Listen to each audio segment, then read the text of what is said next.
Sewing buttons, a simple guide to understanding and using the phrase.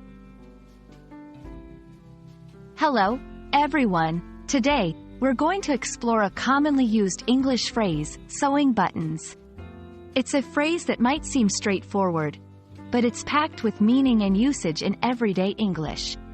Whether you're a beginner or advanced learner, understanding these kinds of phrases is key to mastering the language. So, let's dive in.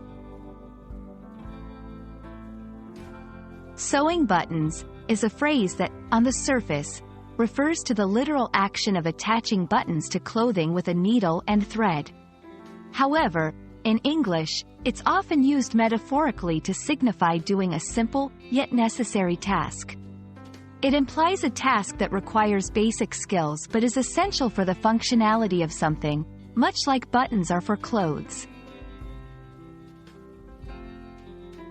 Let's look at some examples to understand how this phrase is used in context.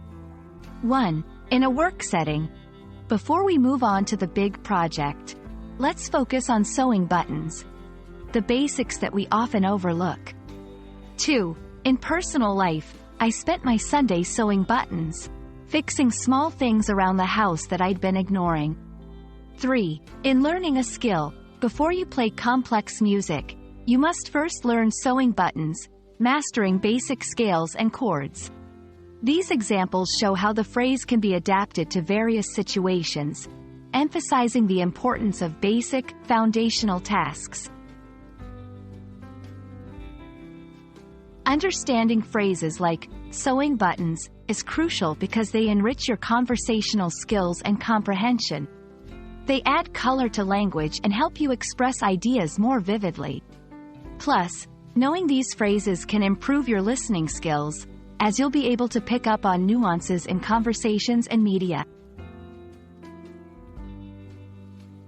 I hope this video helps you understand and use the phrase, sewing buttons, more confidently in your English conversations. Remember, mastering a language is like sewing buttons. It starts with getting the basics right. Thanks for watching, and see you in our next English language learning adventure.